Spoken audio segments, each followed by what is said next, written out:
మునులరా, మీకింతవరకు నారదుడు ప్రశ్నించగా బ్రహ్మగారు సమాధానపూర్వకంగా చెప్పినటువంటి శివగాథలను చెప్పాను.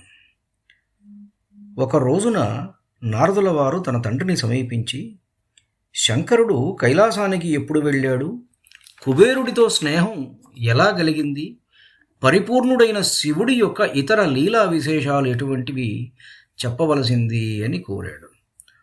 అందుకు బ్రహ్మగారు చెప్పినటువంటి సమాధానాన్ని నేను మీకు వివరిస్తాను, వినండి అని సూతమహాముని మిగిలిన మునులకు చెప్పారు.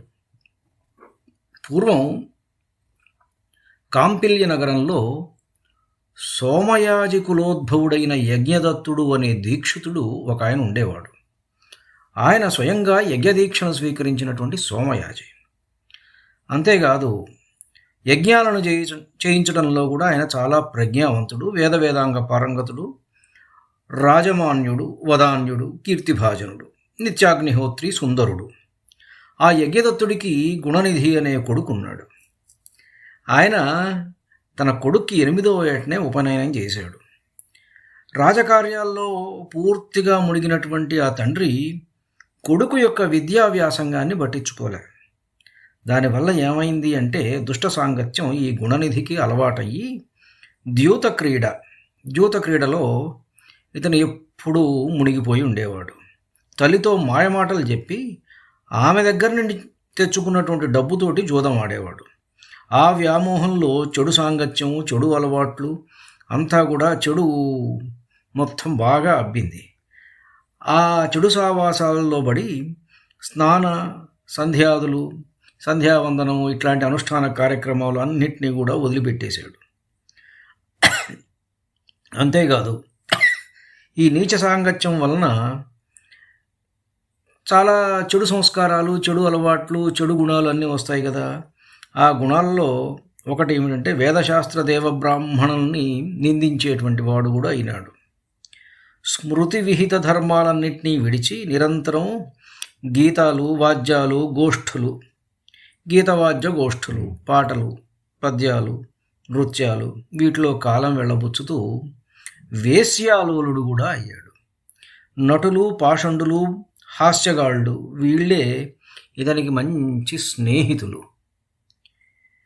తండ్రి రాజకార్యాల్లో, ఇంటి పనుల్లో నిమగ్నుడై ఉండి ఎప్పుడైనా తీరిక సమయాల్లో భార్యతో, ఏమమ్మా నీ కొడుకు ఎక్కడా, ఇంట్లో కనిపించడం లేదు అని ప్రశ్నించిన ప్రతిసారి, ఇప్పటి వరకు పాఠం చదువుకొని ఇప్పుడే స్నేహితులు వస్తే వాళ్ళతో కలిసి బయటికి వెళ్ళాడు అని సమాధానం చెప్పి పుత్ర ప్రేమతో గుణనిధి తప్పుడు ప్రవర్తన కప్పిపుచ్చేది అతని తల్లి. ఇంట్లో మాత్రం తండ్రి లేనప్పుడు కుమారుణ్ణి లాలించి హితోక్తులు చెప్పేది. గుణనిధికి 16 సంవత్సరాల వయస్సు వచ్చేసరికి తండ్రి స్నాతక సంస్కారాలు జరిపి గృహ్యసూత్రోక్త విధానంగా పెళ్లి చేశాడు. వివాహం తర్వాత కూడా గుణనిధి ప్రవర్తనలో మార్పు లేదు. ఒక రోజున తల్లి గుణనిధిని కూర్చోబెట్టి చాలా స్నేహంగా, మృదువుగా, నయంగా, భయంగా హితవు చెప్పింది. నాయనా, నీ తండ్రి కోపిష్టి, ఈ చేష్టలు గట్టిపెట్టు. నీ విషయం ఆయనకు తెలిస్తే నిన్ను నన్ను కూడా ఇద్దరిని దండిస్తాడు. ఇప్పటి వరకు ఆయనకు తెలియకుండా ఏదో కప్పిపెడుతూ వస్తున్నాను. నీ తండ్రి ధనం చేతగాక కేవలం సదాచారం వల్లనే లోకపూజ్యుడయ్యాడు.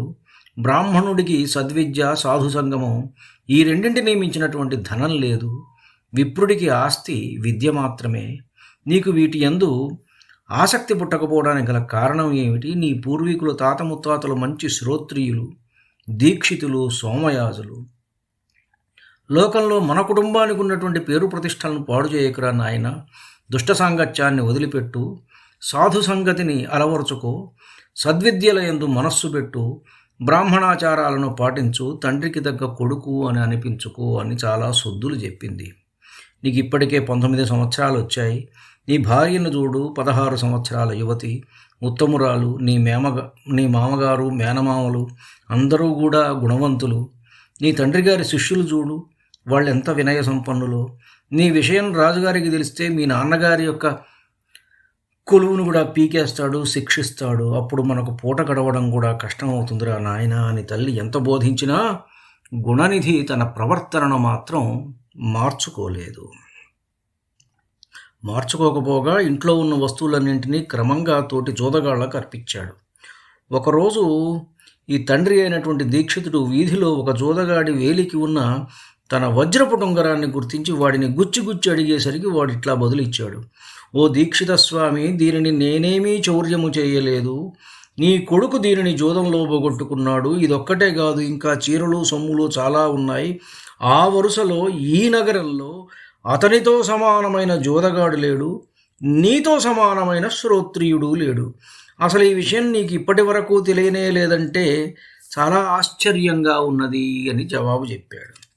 మొదటిసారిగా తన కుమారుడి చెడు నడతను గూర్చి ఒక జూదరి నోట విన్న దీక్షితుడు సిగ్గుతో తలను భుజాలను కూడా వంచుకొని ఉత్తరీయంతో శిరస్సును గప్పుకొని వడివడిగా అడుగులు వేసుకుంటూ ఇంటికి చేరి భార్యను పిలిచి ఇట్లా అన్నాడు: ఏమమ్మా సోమిదేవమ్మా, ఇట్లారా, నీ కొడుకెక్కడా? సరే, వాడితో నాకేం పని కానీ రాజుగారు నాకు ఇచ్చిన రత్నాంగుళీయకాన్ని తైలాభ్యంగన వేళ చిరునవ్వులు చిలికిస్తూ గిలిగింతలు పెట్టి, ఏది ఇలా ఇవ్వండి, నే భద్రపరుస్తాను అని తీసుకున్నావు కదా, ఆ ఉంగరాన్ని గుర్తుందా?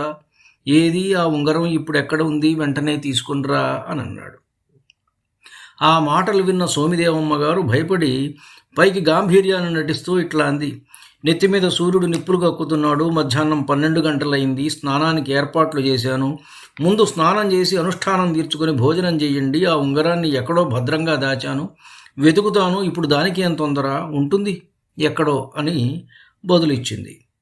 కొడుకు చెడు నడతను ఇంకా కప్పిపెడుతూనే ఉన్నటువంటి ఆ తల్లి అవివేకపు పలుకులకు బాగా కోపం వచ్చింది దీక్షితుడికి. శిఖను ఝాడించాడు, పంచె పైకి ఎగ్గట్టాడు, ఉత్తరీయాన్ని దులిపి మొలకు చుట్టి యజ్ఞోపవీతాన్ని సవరించి దక్షిణ బాహువును కుడి చేయిని పైకెత్తి అంగుళి స్ఫోటనం చేసి సోమదేవమ్మ వైపు తిరిగి తర్జనితో నిర్దేశించి కండ్ల మెరుపులు గురుస్తూ ఉండగా పళ్ళు పటపటా గురుకుతూ ఇట్లా అన్నాడు భార్యతోటి: ఒసే సోమిదేవమ్మ, చాలు, నీ మాయమాటలు గట్టిపెట్టు. వాడిని గురించి నేను అడిగిన ప్రతిసారి నువ్వు అబద్ధాన్నే చెబుతూ వచ్చావు. హంసల బారు అంచు, మామిడి చిగురు రంగు పైటంచు, జలతారు పట్టు చీర ఏది? రాళ్లు పొదిగిన బంగారు గిన్నె ఏది? 3 పేటల పట్టుతో నేసిన నా పట్టుపంచ ఏ జూదరి కట్టుకుంటున్నాడో గదా? దక్షిణ దేశం నుండి తెచ్చిన ఇత్తడి పాత్ర, గౌడ దేశం నుండి తెచ్చిన రాగి పాత్ర ఎక్కడున్నాయి? జీవకళలు ఉట్టిపడే దంతపు బొమ్మ ఏ వేశ్యామందిరంలో ఉన్నది? అవన్నీ సరే, వివాహ సమయంలో నీ వ్రేలికి అలంకరించిన రత్నాంగుళీయకం తెచ్చి చూపించు. కులస్త్రీవైన నీపై కోపించడం తగదు. కుపుత్రత్వం కంటే అపుత్రత్వం మేలు. నీళ్లు తీసుకురా. వాడికి నువ్వులు నీళ్లు ఇప్పుడే వదిలేస్తున్నాను. వాడు నా కొడుకు కాదు, నువ్వు నా సహధర్మచారిణివి కాదు. పునర్వివాహం చేసుకున్నాకే నేను భోజనం చేస్తాను అంటూ పలికి స్నాన సంధ్యాద్యనుష్ఠానాలను నెరవేర్చి ఆ రోజే మరొక శ్రోత్రియుడి కుమార్తెను వివాహమాడి వైదిక ధర్మానుష్ఠాన తత్పరుడయ్యాడు యజ్ఞదత్తుడు. తీవ్రమైన ఆగ్రహంతో అట్లా శపథం చేసిన తండ్రిని చూసి భయపడిన ఈ దీక్షిత పుత్రుడు ఇల్లు విడిచి ఉత్తర దిక్కుగా బయలుదేరాడు. ఉత్తరీయంతో శిరస్సు గప్పుకొని నడక సాగిస్తూ తనలో తాను ఇలా మదనపడసాగాడు: ఆహా, ఏమాశ్చర్యము! దీక్షిత వంశంలో పుట్టినటువంటి నాకు ఈ వ్యసనాలు ఎట్లా అంటుకున్నాయి? నా వద్ద ధనం లేదు, పోనీ విద్యాగంధం ఉన్నదా అంటే అది ముందే లేదు.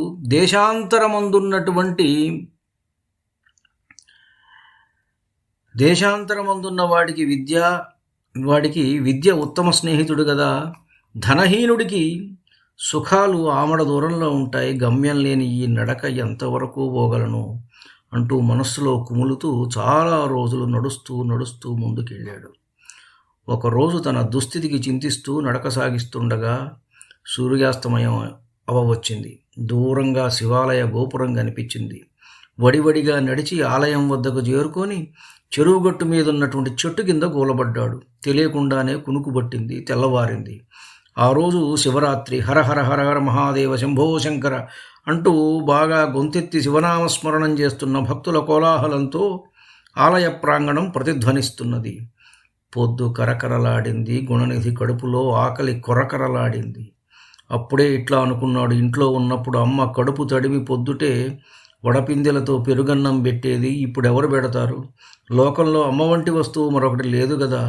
ఇలా అమ్మ చేసిన ఉపచారాలను స్మరించుకుంటూ తన వంటి సోమరిపోతుల లోకంలో సుఖంగా బ్రతకకుండా ఆకలిని సృష్టించిన బ్రహ్మ అపచారాన్ని నిందిస్తూ క్షుద్బాధ నివారణోపాయాలను కళ్ళు మూసుకుని తదేక ధ్యానంతో చింతిస్తూ ఉండగా నానావిధ రుచిర పదార్థ పక్వాన్న ఘుమఘుమ వాసనలు గుణనిధి నాసాపుటాలకు సోకాయి. కళ్ళు తెరిచి చూసేసరికి ఒక పరమమహేశ్వరాచార సంపన్నుడు తన సొంత వాళ్లతో పరిచారకులతో కలిసి అనేక మధుర భక్ష్యాలను శివుడి యొక్క నైవేద్యం కోసం తీసుకుని వెళుతూ కనిపించాడు. నివేదన అయిన తర్వాత శివభక్తులు నిద్రించిన వెంటనే ఆ వంటకాలను మనం తీసుకొని తినవచ్చు కదా అని ఆశించి శివాలయ గర్భగుడి ద్వారం దగ్గర భక్తుడిలా శివనామస్మరణ చేస్తూ పూజ అంతా పూర్తయ్యే వరకు చూస్తూ కూర్చున్నాడు గుణనిధి. అన్ని రకాల నృత్య గీతాలతో శివుణ్ణి ఆరాధించి మహానివేదన అనంతరం భక్తులు అలసిపోయి నిద్రపోయారు. ఇదే అదనుగా గుణనిధి గర్భగుడిలో ప్రవేశించి చాలా మందంగా మసకగా వెలుగుతున్నటువంటి దీపకాంతుల మధ్య ఆ భక్ష్యాలను గుర్తించలేక ఉత్తరీయాన్ని జించి అంచును ఒత్తిగా చేసి దీపం యొక్క వెలుగును పెంచి భక్ష్యాలను ఏరి కొంత తిని కొంత మూట కట్టుకొని త్వరగా బయటకు వెడుతుండగా చీకట్లో కాలు తగిలి నిద్రిస్తున్నటువంటి వ్యక్తి ఒకడు లేచి దొంగ దొంగ అంటూ అరిచారు. ఆ అరుపుకు అందరూ లేచి వాడిని పట్టుకొని గుణనిధిని పట్టుకొని గట్టిగా కొట్టారు. ఆ దెబ్బలకు దాడలేక ప్రాణాలు విడిచాడు దీక్షితుడి కొడుకైనటువంటి గుణనిధి. అతన్ని యమలోకానికి తీసుకుని వెళ్లే నిమిత్తం పాశముద్గర పాణులైన యమభటులు వచ్చారు. ఇంతలో చిరుగంటల మాలలు చేతిలో త్రిశూలంగల శివగణాలు అక్కడ సాక్షాత్కరించాయి. వర్ణాశ్రమాచార ధర్మాలను దప్పి సంచరించిన పుణ్యపాప వివక్ష లేని ఈ మూర్ఖుడు యమదండనకు అర్హుడు అంటూ యమభటులు వాదించారు. దానికి ప్రత్యుత్తరంగా శివదూతలు ఇట్లా బదులిచ్చారు: ఓ యమకింకరులారా, సూక్ష్మమైనటువంటి శివధర్మాలను వివరిస్తాం వినండి. ఇతడు శివరాత్రి నాడు ఉపవాసం ఉండి జాగరణం చేశాడు, శివనామస్మరణం చేస్తూ శివపూజను కళ్ళారా చూశాడు, దీపాన్ని వెలిగించాడు, శివప్రసాదాన్ని తిన్నాడు. ఈ పనులు చేసిన వాడు ఎవడైనా సరే శివసాలోక్యాన్ని పొందగలడు. ఇతడు కొంతకాలం శివలోకంలో ఉండి ఆపై పుణ్యఫలం చేత కళింగరాజుగా జన్మిస్తాడు. పోండి, ఈ విషయాన్ని మీ ఏలికకు వివరించండి అని అన్నారు. ఆ మాటలకు బదులు చెప్పలేక యమదూతలు వెళ్ళి యముడికి విన్నవించగా యముడిట్లా అన్నాడు: భటులారా, మీరు శివభక్తుల జోలికి వెళ్ళవద్దు. విభూతితో త్రిపుండ్రములను ధరించిన వారిని, శరీరం అంతా భస్మం పూసుకున్న వారిని, రుద్రాక్ష జటాధారులను, శివవేషధారులను మీరు యమలోకానికి తీసుకొని రాకండి. మునులారా, ఇది శివభక్తి మహిమ అంటూ సూత మహాముని మునులకు తెలిపారు. ధన్యుడను. నమస్కారం. మీ ఊటుకూరు జానకి రామారావు.